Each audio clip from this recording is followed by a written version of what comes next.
Olá, seja muito bem-vindo ao Fora de Série Podcast, direto aqui de Israel, da Terra Santa. Hoje, nosso dia está muito especial. Nós estamos aqui em Tel Azeca. Daqui, a gente consegue avistar o Vale do Elá, onde aconteceu o confronto entre Davi e Golias. Então, a gente vai entrar agora numa jornada muito bacana, muito legal, com várias descobertas, várias curiosidades sobre esse período. E o Miguel é quem vai guiar a gente hoje nessa aventura aí, para a gente entender mais e visualizar o confronto entre Davi e Golias. Tel Azeca é um ótimo lugar para a gente aprender sobre o cenário bíblico dessa batalha tão colorida, tão importante para o povo de Israel. E aqui vocês também vão conhecer como os israelenses aprendem sobre isso até o dia de hoje. Vamos seguir? Vamos lá, a gente tem que subir aqui agora, é isso? Exatamente. Vamos lá.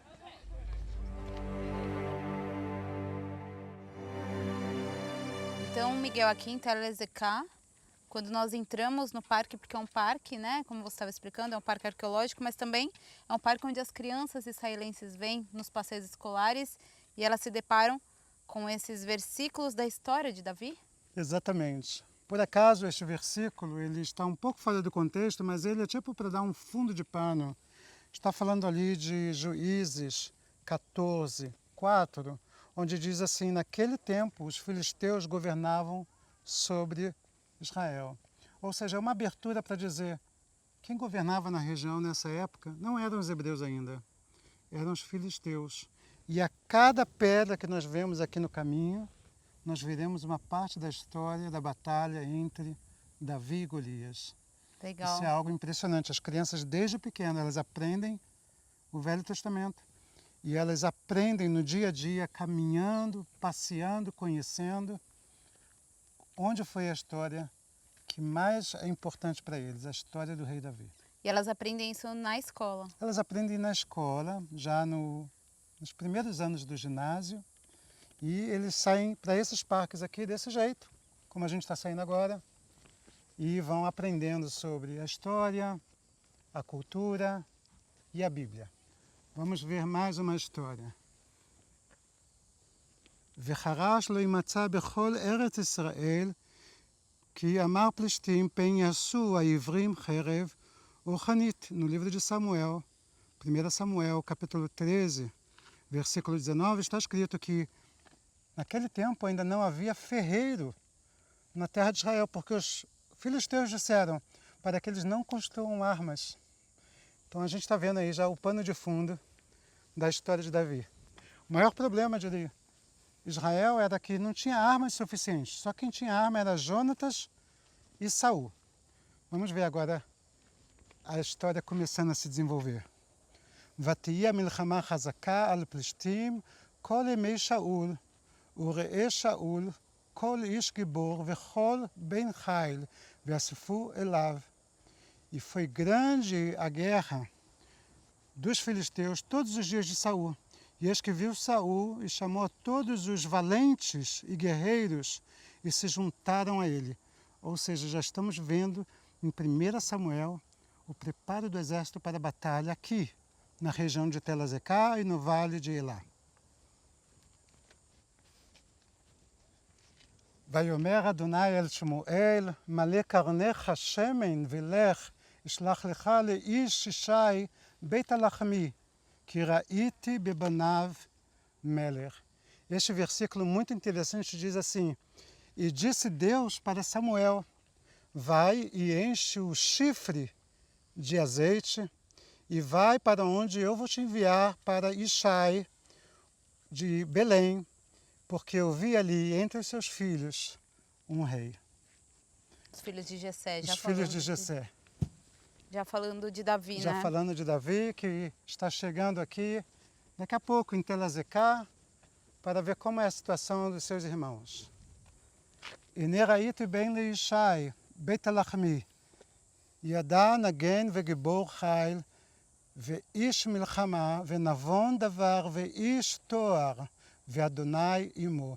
E eis que eu vi o filho de Jessé, de Belém, conhecedor, instrumentista, herói e soldado, homem de guerra, generoso em falar e um homem de qualidade, e o Senhor está com ele.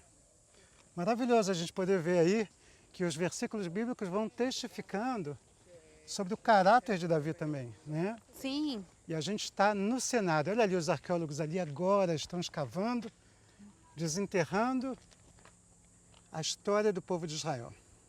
Isso é maravilhoso. Outro versículo, ויאספו פלישתים אל מחניהם למלחמה ויאספו סוכו אשר ליהודה ויחנו בין סוכו לעזקה ובין עזקה.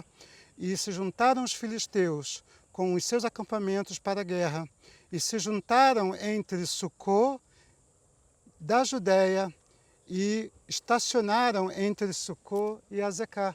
E nós estamos exatamente no lugar descrito neste versículo, Azecá. No local onde acontecia um confronto aí entre os israelitas e os filisteus nos tempos de Davi?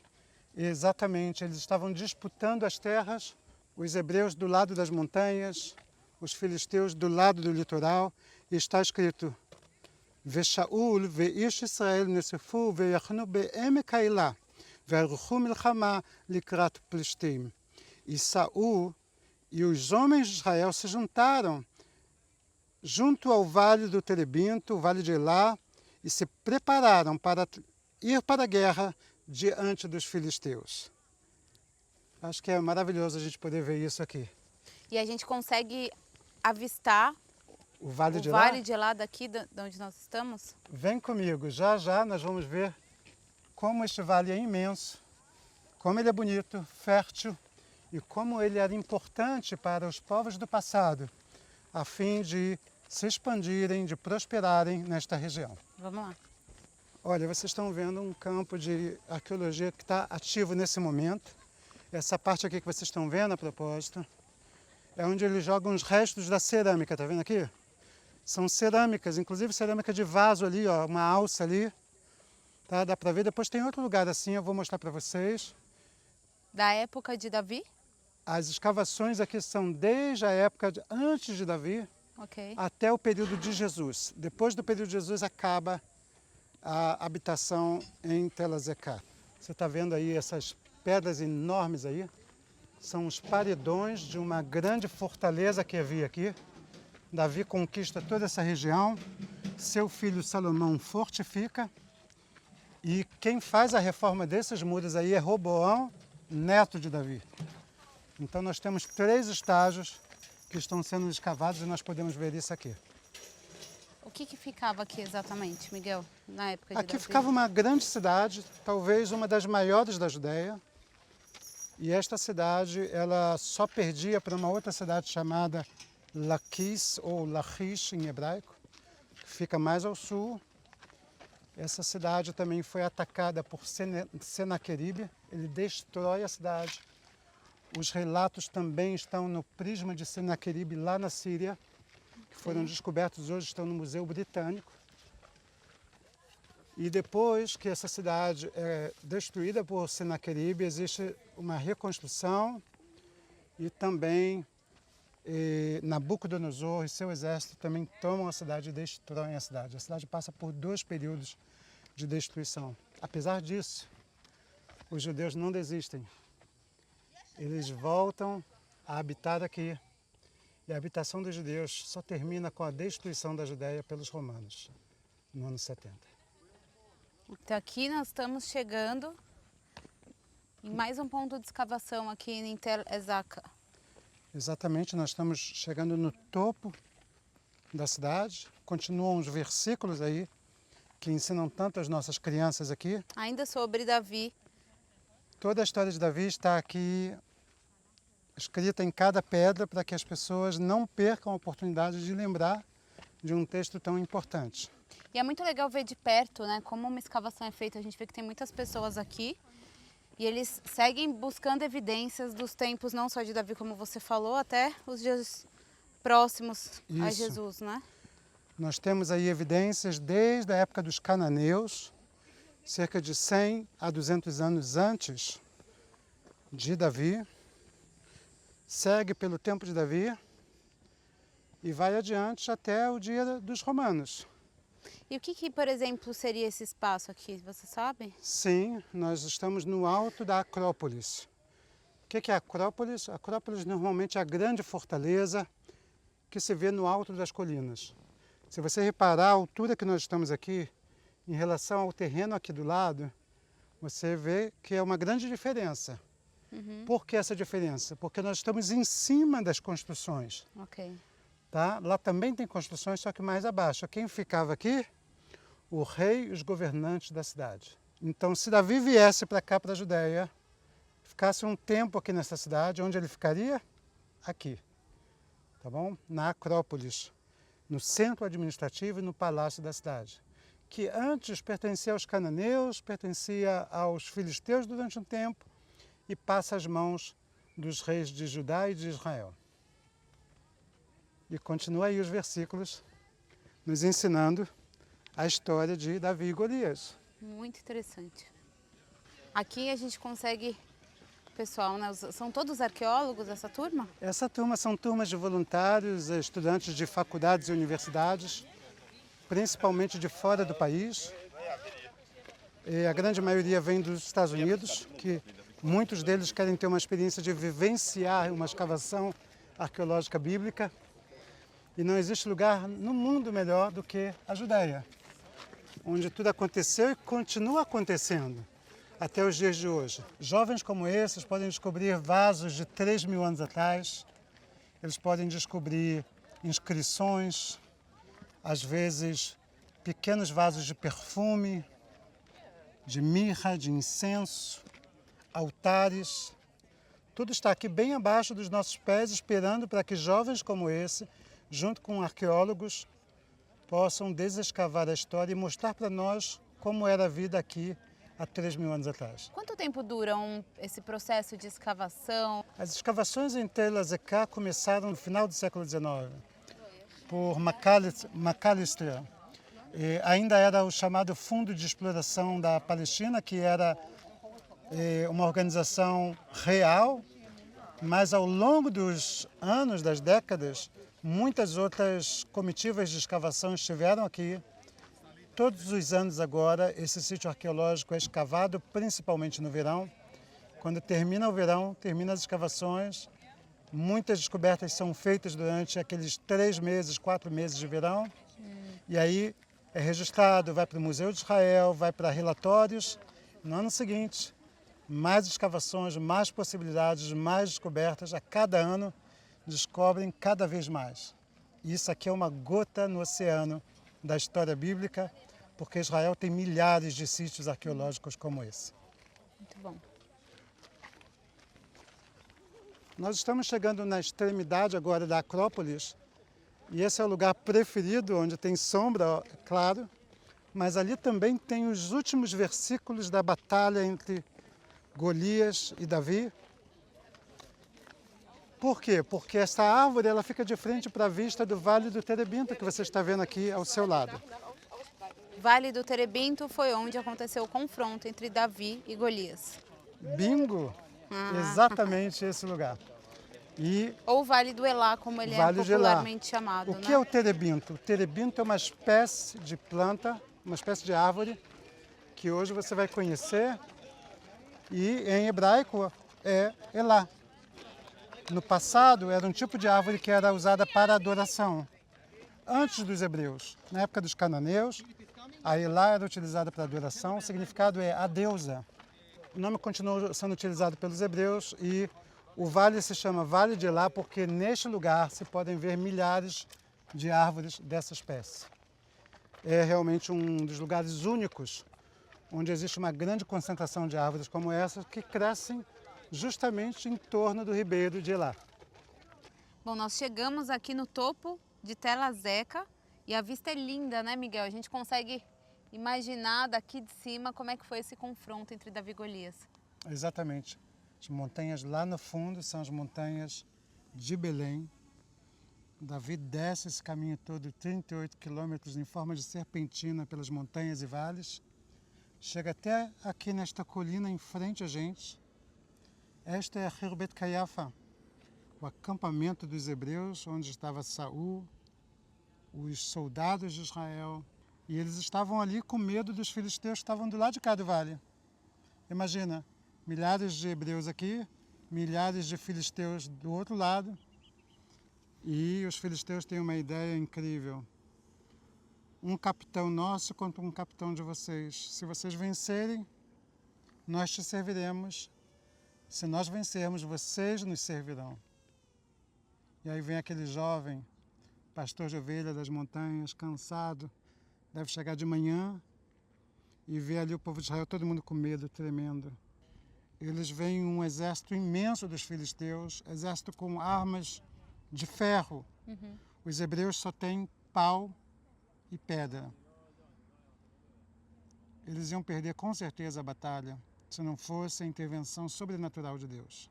E aqui, nesse local onde nós estamos, que está num ponto elevado do vale, o que havia nesse espaço naquela época, exatamente aqui onde estamos? Nesse momento, os filisteus dominavam a cidade. Aqui Em cima, em Telazeca, até aquela colina que está lá na frente, chama Hirbet Sukkot, a Sukkot da Bíblia, e no meio aqui os hebreus morrendo de medo. Porque olha a posição dos filisteus no alto, controlando o vale, milhares de homens aqui.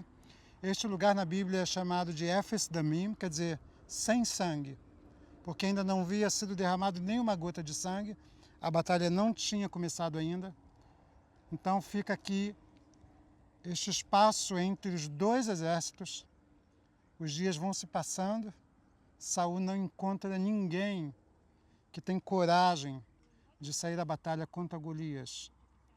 Somente Davi chega, um jovem tenro, que não conseguia nem sequer vestir a roupa de Saul e segurar a armadura de Saul. Este jovem muda a história do povo de Israel. E naquele tempo os filisteus seguiam como os principais inimigos de Israel, né? Porque a gente vê durante a história, desde o início, desde a conquista da Terra Prometida, os filisteus emergem como um povo inimigo dos israelitas. E aí, nesse tempo, nesse período de Saul ainda, muitas batalhas, né? Ele entra, ele enfrenta e tudo mais, mas a grande maioria sempre contra os filisteus. Não só isso, até a chegada de Saul no cenário, os hebreus pagavam impostos para os filisteus. Se um hebreu quisesse amolar sua foice, ele tinha que ir até a terra dos filisteus e pagar para amolar a foice. Se tivesse que comprar uma faca, tinha que comprar dos filisteus. Ou seja, os filisteus controlavam a vida dos hebreus. Mas no momento em que Saul começa a se impor, então começam a ter batalhas, Saul não conseguiu controlar os filisteus, mas ele conseguiu adquirir um pouco de liberdade para o seu povo. Quem faz a grande mudança é Davi. E naquela época, Miguel, nesse cenário, como é que estava o reinado de Saul? Saul já estava em declínio ali, né? Porque a gente vê que Davi já havia sido ungido por Samuel. É verdade, já tinha passado o episódio onde Saul se antecipou e sacrificou antes de Samuel chegar. No Gilgal, né? No Gilgal, e Saul... Que inclusive nós fizemos um episódio lá, quem não assistiu, só entra aí no nosso canal, porque a gente fez um episódio muito especial lá sobre esse tema. Belo, muito importante saber disso. Gente, fica ligado porque se vocês verem todos esses especiais, a Bíblia vai ficar muito mais clara para vocês. E agora Saul teme justamente que a palavra de Samuel se cumpra, que o Senhor tem escolhido outro rei para ti. Saul tem um grande desafio que é os filisteus na porta dos fundos. Mas Saul, como é que estava o reinado dele nesse período? Saul já tinha se perdido nele mesmo? Ele já tinha estabelecido uma espécie de capital, já tinha estabelecido um processo de passar a realeza adiante, mas ele ouve os rumores do que está acontecendo com Davi, ele não conhece Davi ainda, ele sabe que ele está em declínio, que Samuel não está mais com ele, e agora ele está aqui sozinho. Saul está sozinho, ele não tem um apoio espiritual. E é nesse momento que começa a virada, sem mesmo Saul perceber. Se trata de apenas um jovem que veio para ajudar os irmãos. Então, nesse momento, Saul ainda não conhecia Davi. Davi ainda não era arpista dele. Não era arpista dele, não fazia parte do exército dele, não era escudeiro. Depois do acontecimento aqui, Saul começa a prometer uma série de coisas para Davi. Ele chama ele para ser o arpista dele, ele chama ele para estar no palácio dele, e ele vem até mesmo oferecer Mical como a futura esposa dele. No final das contas, acaba desfazendo isso, mas é aqui que Saul começa também a se encantar com o próprio Davi. Antes de persegui-lo, Saul também começa a se encantar com um jovem ruivo de olhos bonitos. Nós conseguimos então acessar o Vale do Elá para ver onde teria sido esse confronto entre Davi e o filisteu Golias? Sim, nós agora iremos descer lá para o meio do Vale de Elá. Nós entraremos no leito do riacho de Elá e temos uma surpresa para mostrar para vocês lá. Então aqui, que é o famoso riacho de Elá. Exatamente. Eles aterraram aqui para poder passar com os tratores durante o verão, mas quando a estação da chuva chega, esse riacho se enche de água e corre em direção ao mar Mediterrâneo. E aqui a gente pode ver muitas pedras dessas aqui, ó. Essas pedras pequenas que estão aqui. Nós podemos ver aqui 5 pedrinhas. Seriam as menores, As não menores de todas, porque para lançar com tanta força, com a funda, seria muito difícil uma pedra grande. Então, eram essas pedras que espantavam os lobos, os leões.